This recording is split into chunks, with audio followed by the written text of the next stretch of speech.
welcome back to Vigor Gear Solid. It's your boy Jet, and I am in the mix. I'm currently on a mission to achieve 330 crowns. Now, that involves multiple airdrops. Well, not even multiple airdrops. That involves grinding. Screw the airdrops. That involves grinding. You can get crowns in the season pass, but I need them because I don't know when Legacy Season 2 is going to end, but I hope it's not for a while because I need every single crown I can get my hand on. And if you're thinking I'm going for that crate, no, that is not what I'm going for at all. What I'm going for is that, not the ADR, but unlocking Season 2, Legacy Season, and getting this right here.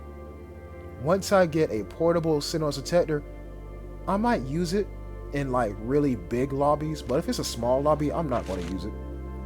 I'll probably use it maybe like once out of every 11 encounters because I'm really like tight on my high-end resources.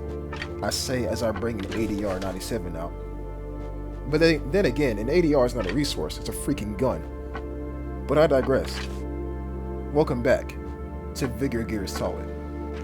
In this video, what we're going to do is we're going to get into it on battery drought. But you know what? I got a feeling. I got a feeling that the battery might not be the best option. So instead, we're going to go to Sagbruk. And we're going to turn up. And when I say turn up, I mean turn down. Or our volume. When I mean our volume, I mean our audio cues. You feel me? This is going to be a grind. And yes, I'll be streaming said grind tomorrow, Saturday, 3 o'clock p.m. Eastern Standard Time, and Sunday, 4 o'clock p.m. Eastern Standard Time. Catch me on Twitch. That will be twitch.tv/JetKiller ADW. And hopefully, I will be streaming with somebody. You know what? I need to talk about that. So turns out I do get notifications of people following me and adding me on my Xbox, but it's not no pop. You know that sound the Xbox makes. So my apologies, right? Please send me a message. There's a whole lot of y'all adding me, and trust me, I want to go through each and every one of them, but there's a lot. So just send me a message, and hopefully we can stream together. Well, not stream together. Hopefully I can stream, and then you message me in the stream chat, say, hey, let me hop on stream with you. And I'll say sure, and then we hop on. But that's for tomorrow at 3 o'clock. Come on and join me, and listen to my very dirty voice. Anyways, look at this. 2 teams of 3 and 1 solo who has an LMG. So I'm going to put it in the back of my head. If I hear an LMG, that's a solo player. Noted.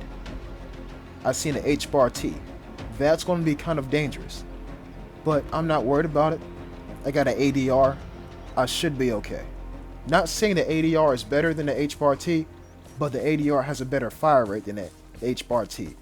Fire rate isn't everything, but it gives me a little bit of advantage. Well, an advantage. But then again, he's in a team of 3, so I'm pretty much screwed from running into anybody. So we're going to take it slow. Just like Pliskin would. We're going to take it slow, and we're going to be very inquisitive about everything. You know when somebody explained to him what Metal Gear Rex was, and he goes, Metal Gear. Yeah. We're going to do that. We're going to be very cautious. We're going to be very aware of our surroundings. And I'm going to use the edge of the map because I don't want to get caught out in the open. What I'm going to do here, I'm planning out my points of interest. So I am going to turn left. I'm going to hit up that point of interest. I don't remember the names of the landmarks on this map, but I will in due time. Alright, so what I'm going to do here I'm gonna keep walking, and I'm not gonna turn left. I'm gonna go straight because that's where a good landmark is, and we're gonna see if there's anybody here, which there shouldn't be because according to the map, the barred house is at the windmill, which makes not windmill sawmill, which makes the sawmill all the more dangerous. And somebody got the red container. I've been seeing a lot more of those recently. And you know they got the red container because somebody has an airdrop. You don't get an airdrop this early in the game, you know. So regardless, here I am at this landmark. I'm gonna be a little bit stealthy. And screw that pistol. And hopefully no team sneaks up on me. But like I said, the freaking barred house is at the windmill. I mean, what other... At this point, bro, it's like flies to poo. It's like rats to cheese. I mean, people already go there to fight anyway. So, I was thinking about going after old dude with the airdrop, but he's actually heading towards an exit. Now, I'm willing to bet that that guy is probably a solo. But if it's not, then one person is leaving their two teammates, which turns the 3v3v1v1 into 3v2v1v1. That team of 3 has an advantage.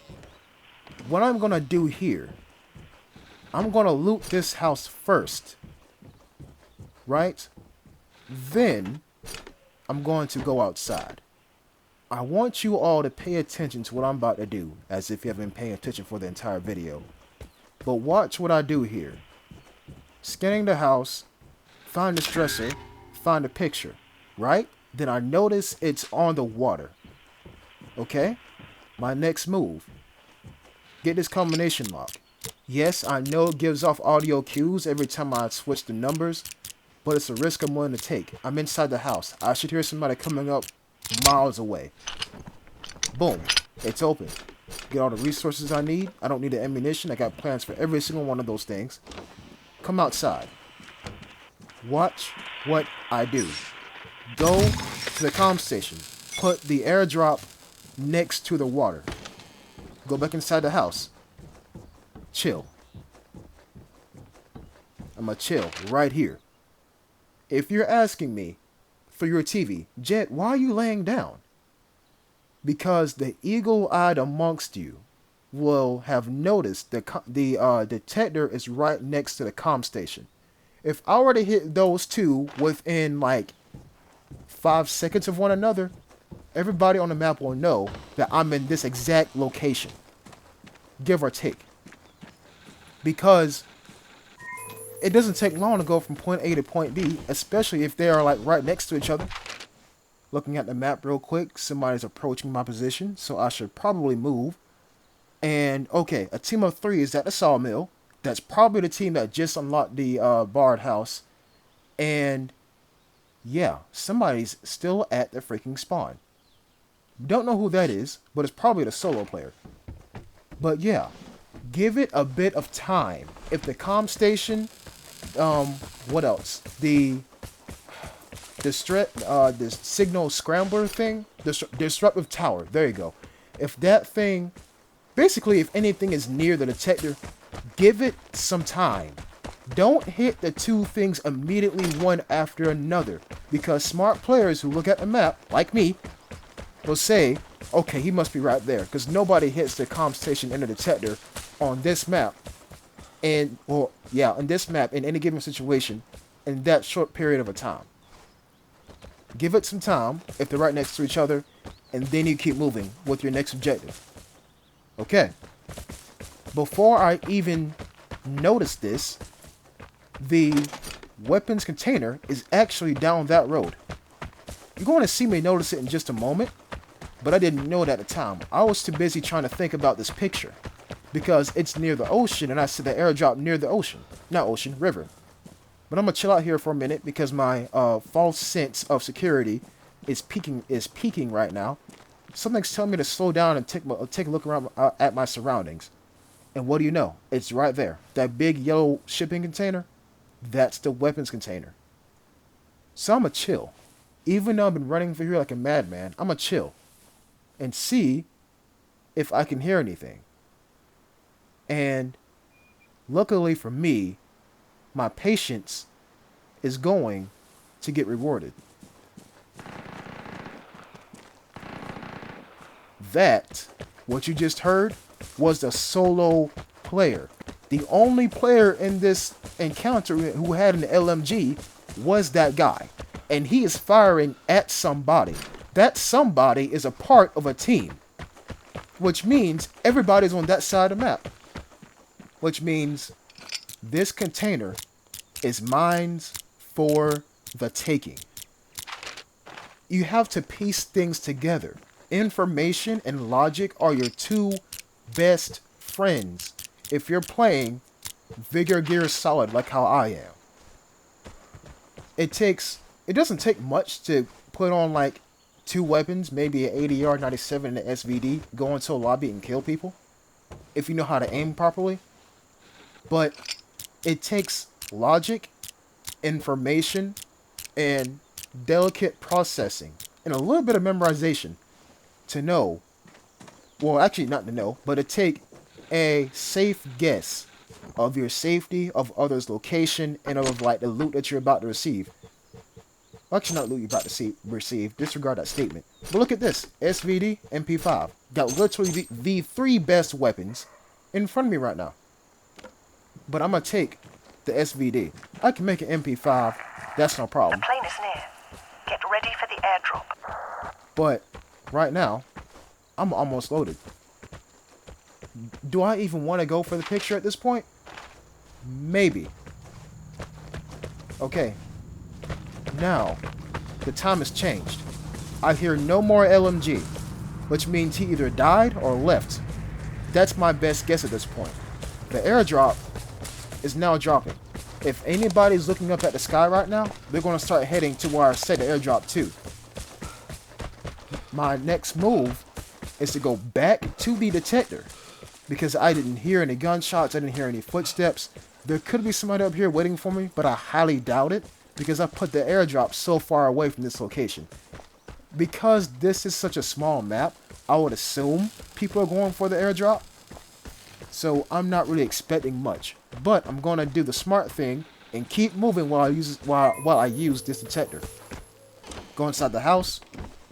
Relative safety, unless somebody's in here and I die. And would you look at that? One person is actually at that island where I need to go to get my freaking buried cash. You see that? He's right there. Might as well destroy the picture. He probably found it already. Which makes more room in my inventory. So right now, we have confirmed there are 2 other people here. Are they in a team? Most likely not. But then it hits me. What was the largest team size in this lobby? 3. How many people are left in this encounter? 3. You see where I'm going with this? If those 2 guys come across each other, one man is going to be left standing. Which means 2 people are going to be left in this lobby, including me. Free airdrop. And check this out. This is the other side of the coin too. If somebody gets the airdrop, I will know their location roughly at all times. So they can't ambush me. But what could also happen, somebody could run ahead and sit at an exit, or sit at an exit, and plan an ambush for a dude who has the airdrop. But right now, nobody has the airdrop.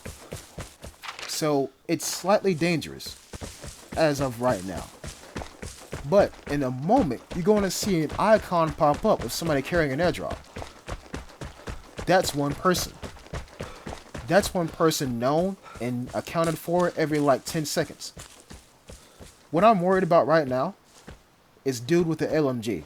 I don't know where he's at. I haven't heard him for a while because he has nothing to shoot at. He could have already left. He could be waiting at an exit. I don't know. Is it worth going back to the detector and figuring it out? No, definitely not. It's way too late in the game. Way too late in the game. Now, I'm getting real anxious because he was last seen over in that direction I just looked at. So that's why you see me keep peeking over there. But in hindsight, I should be looking in front of me. Which I am. So maybe I am smart after all. I don't hear anything. I don't see any movement. I'm going to chill behind this rock. And yeah, dude with the airdrop, he already left. So, radiation. Biggest enemy. Biggest enemy. Airdrop is right here. Chill for a moment. Stalk around it.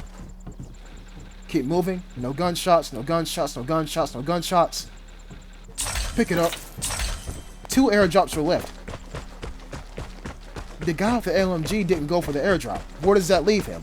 Sitting at an exit. Gotta be. If not, gone already. I got 1 potential threat and 1 actual threat. The actual threat, radiation. Potentially, the guy with the LMG. And I'm assuming it's the guy with the LMG. It could be the remainder of a team of 3. And radiation is here right now. Radiation is here right now.